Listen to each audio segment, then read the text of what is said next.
እኔ የምለው ቤተሰብ የሚወራው ነገር እውነት ነው ወይንስ እኔ አልገባኝም። ስሙት እዚህ ጋር በጌታ በኢየሱስ ክርስቶስ ስም እኔ ዛሬ ነው የሰሙት።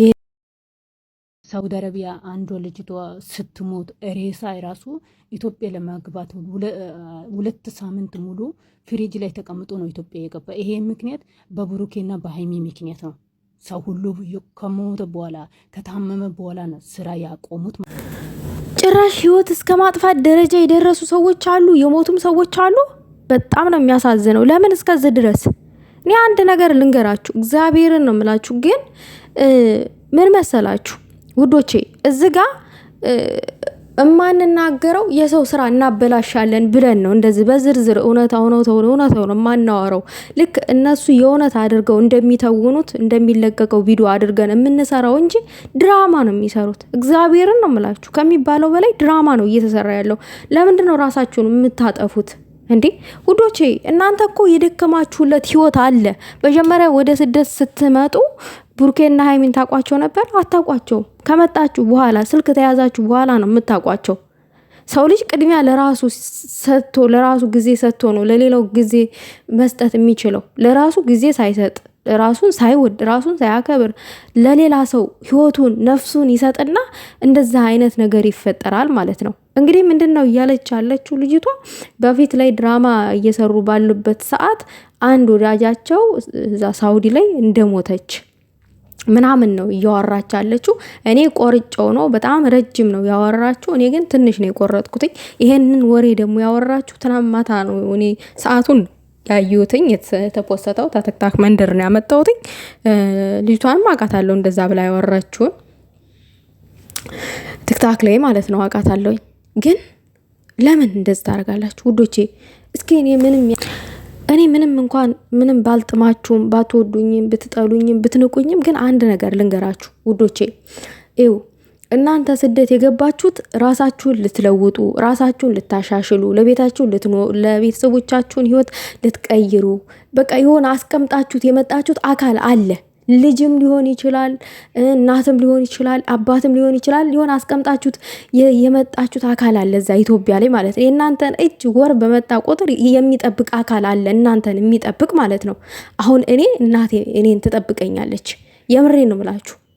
የሆነ አለ የለ አንድን ሰው እንዳታዝን እኔ መሮኛለች ዓለም አስጠልታኛለች ብሎ በፈቃደኝነት መሞት ቢቻል ኖሮ እኔ ሞት ነበረ። አዎ አስፈቅዶ መሞት ቢቻል ማለት ነው። ለምን የሆነ አለለ የሰው ሀገር እኮ ይደክማል፣ ያስጠላል። የምሬን ነው ያስጠላል። ፋክቱን ነው የምነግራችሁ። እኛ ጠንካራ ነን ብለን እናስባለን፣ ጠንካራ አይደለንም። እኛ በሳት ሰውነታችን አልቋል ውዶቼ፣ በክሪዮሊክ ሰውነታችን አልቋል። ጠንካራ አይደለንም። ተወደቀን አንነሳም። ጠንካራ ነኝ ብላችሁ ነው የምታስቡት። ልብ ድካም አለ።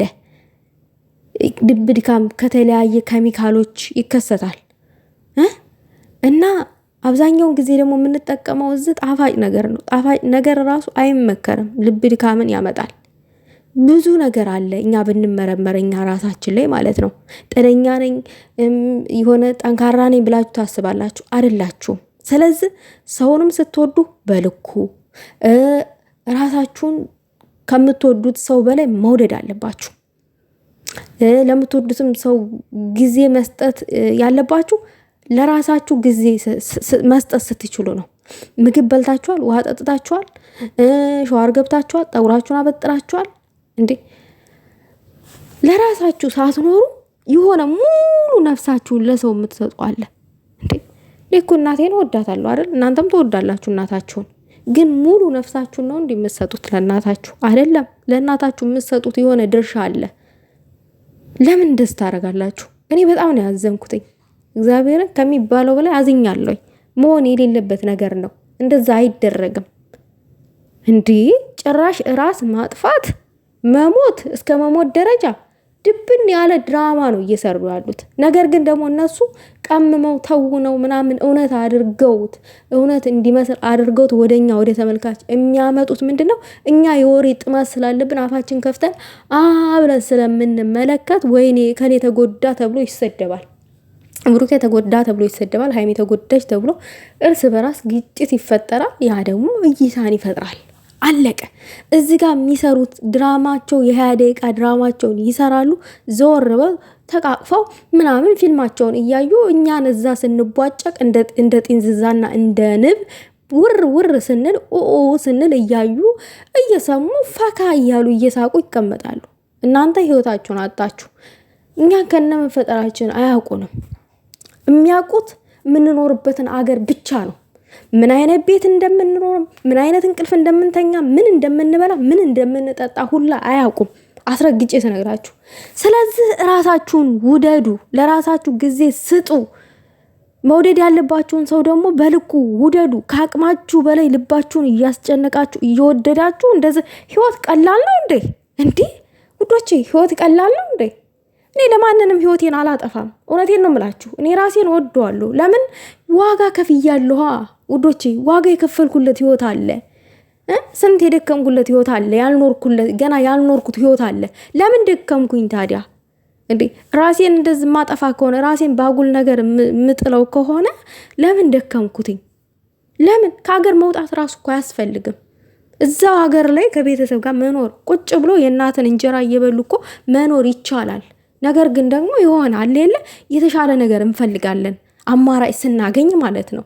የልጅነት ህይወታችሁን በሰው ሀገር ላይ ትምህርታችሁን ሳትማሩ ስንቶቻችን ነን? እንተዋወቃለን እኮ ከ6ኛና ከ5ኛ ክፍል አቋርጠን አረብ ሀገር ላይ እንተዋወቃለን።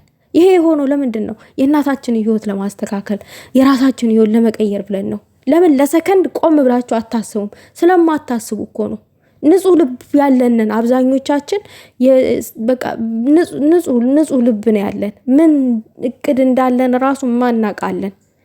እና አላማችንን መሳት የለብንም እንዴ። ምን ሆናችሁ ነው? እኔ አስረግጬ የምነግራችሁ ነገር ቢኖር ለማንንም ለእናቴ እግዚአብሔር እድሜ እስከሰጣት እስከኖረች ድረስ ዋጋ በምከፍለው ደረጃ ልከፍል እችላለሁ። ህይወቴን ግን አላጠፋም። ለምን? የራሷን ህይወት ኖራለች። መኖር ያለባትን የራሷን ህይወት ኖራለች። ህይወቷን እድሜዋን አጣጥማለች። እኔ ግን ያላጣጠምኩት ያልኖርኩት ህይወት አለ። ራሳችሁን እንደዛ ብላችሁ ንገሩት። ለውስጣችሁ እንደዛ ብላችሁ ንገሩት። እንዴ ውደዱ። ማድረግ የምትፈልጉትን ነገር አድርጉ። ነገር ግን ደግሞ በነፍሳችሁ በህይወታችሁ ላይ ያልሆነ ውሳኔ አትወስኑ ውዶቼ። ድራማ ነው እየተሰራ ያለው። ንቁ። ጭራሽ እስከ ሞት ደረጃ ሞትሽ እነሱ በእኛ ምክንያት ነው የሞተችው፣ እነሱ እኮ እኛን ወዳ ነው ብለው ይላሉ አይሉም? ባጠገብሽ ያሉሽ እዚህ ጋር ትክታክ ላይ እንደኔ አይነት እህቶችሽ ነን ምናሽቃብጠው ማለት ነው። እነሱ ግን ከነ መፈጠርሽ አያውቁሽም። እኛ ነን ምናሽቃብጠው። ስለዚህ ራሳችሁን ውደዱት፣ ራሳችሁን አትጣሉት። ምክንያቱም እነሱ ውደዱን አላሉም፣ እነሱ ተከተሉን አላሉም። እኛ ነን በራሳችን እየተከተልን ያለ ነው። እኛ ነን እየወደድናቸው ያለ ነው። እኛ ነን እንደዚህ ሁኑልን እያልናቸው ያለ ነው እንጂ እነሱ ኑ ውደዱ፣ ሙቱልን፣ ተሰቀሉልን፣ ተደባደቡልን፣ ተሰዳደቡልን አላሉም። እንደውም ምን አለች አንድ ቀን ቅማምዬ፣ በእኔ ምክንያት ማንም ሰው እንዲጣላ አልፈልግም፣ እናንተ ታሳዝኑኛላችሁ ነው ያለችው። ታሳዝኑኛላችሁ፣ ምክንያቱም የምትኖሩበትን ሀገር አውቃለሁ እና የምትኖሩትን ህይወት በስሱም ቢሆን መረዳት አያቅተኝም። አያችሁ፣ ሰው ልብ ሲኖረው እንደዚህ ያስብላችኋል፣ ያዝንላችኋል። ነገር ግን ደግሞ ሙትልኝ አይልህም ማንም ሰው ቢሆን ማለት ነው። እና በጣም ነው ያዘንኩኝ። ይብላኝ ለወለደች እናት፣ ይብላኝ በሩን ለምታይ ልጄ ዛሬ ነገ ትመጣለች እያለች በሩን እያንጋጠጠች ለምትመለከተዋ ለዛች ለሚስኪን እናቷ ይብላኝ ለዛች ልጅ። ለሷስ እረፍት ነው አንድ ጊዜ ማለት ነው። ምክንያቱም ማንም አይቀርም፣ ሁሉም አለው፣ ሁሉም የተጣፈለት ቀን አለ። ይብላኝ ግን ለዛች ለወላጅ እናት። እኔ ያዘንኩት ለእናቷ ነው፣ ለወላጅ እናቷ። እና ውዶቼ አሁንም ቢሆን ተረጋጉ። እንደዛ አይነት ስሜት ውስጥ ያላችሁ ሰዎች ያልሆነ ውሳኔ አትወስኑ በራሳችሁ ላይ። ሞትን እንደ ቀላል ነገር አትዩት እባካችሁ። ለእናት ለአባቶቻችሁ ኑሩላቸው። የምትጠብቂያችሁ ሚስኪን እናት አለች፣ ለሷ ኑሩላት። ሌላ ውስጥ በስሜታዊ ሆናችሁ የምትወስኑትን አጓጉል ውሳኔ ወደ ኋላ ብላችሁ አስቀሩ። አላማችሁን ከፊት አስቀድሙ። ከዛ ደግሞ መውደድ